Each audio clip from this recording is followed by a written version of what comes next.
كل اسرار وتركات كفتة الحاتي هقولكم عليها في الفيديو ده. انسي بقى ان هي تفك معاكي او تنشف او تطلع مش مظبوطه. النهارده هقولكم ازاي تعملوا كفتة الحاتي في البيت بكل تفاصيلها، وهتطلع احلى من المطاعم بكتير، طريه وجوسي وطعمها خطير. هما شويه اضافات بسيطه من مطبخك وهتعملي بجد احلى كفته. متنسوش بس قبل ما نبدا لايك كتير للفيديو ده.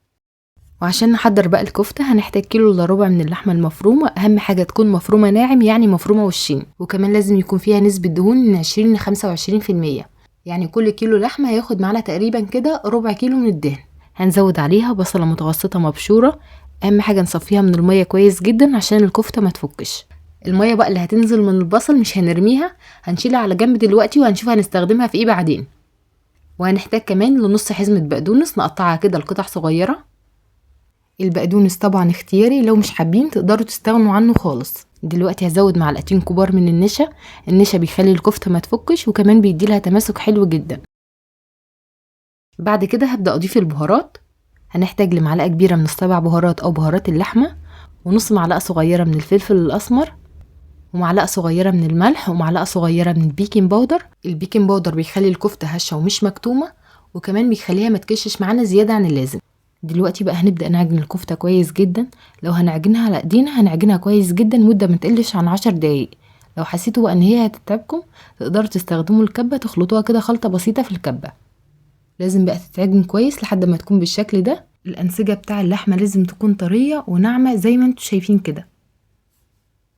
بعد ما بخلص بقى بدخلها التلاجة لمدة نص ساعة عشان اللحمة تتشمع ونقدر نشكلها. وبعد نص ساعة هنبدأ نشكل الكفتة. دلوقتي بقى هناخد مية البصل اللي احنا شلناها في الاول، هنزود عليها معلقة كبيرة من الزيت ومعلقة صغيرة كده من العسل النحل. لو مفيش عسل نحل يبقى معلقة صغيرة من السكر. فايدة العسل النحل هنا بيديلها لون حلو جدا، وكمان بيديلها تسكيرة حلوة كده بعد التسوية. طبعا مية البصلة دي انا هبل بيها ايديا وانا بشكل الكفتة. دلوقتي بقى هنبدأ نشكل الكفتة. بناخد قطعة اللحمة ونبدأ نطريها في ايدينا كويس، وبعدين نشكلها بالشكل والطريقة اللي انتوا شايفينها دي. نبل ايدينا بمية البصلة ونشكل بالشكل ده. بشكلها كده على خل خشب، وتقدروا بقى تستخدموا اي معلقة متوفرة عندكم، كله هينفع. طبعا وانا شغالة كده بحط الكفتة على صينية مدهونة بالزيت.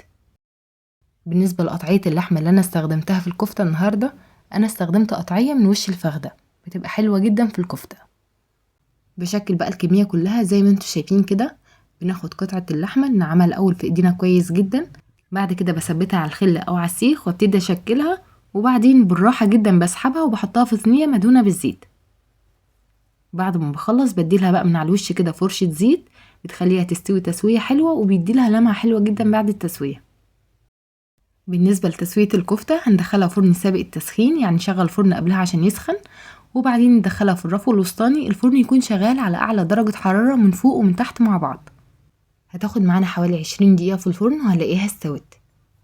تقدروا بقى تتحكموا في حجم صباع الكفتة، يعني اصغر من كده اكبر من كده، دي حاجة حسب ذوقكم وترجع لكم انتوا. تعالوا بقى دلوقتي نعمل شوية رز بسمتي كده جنب الكفتة.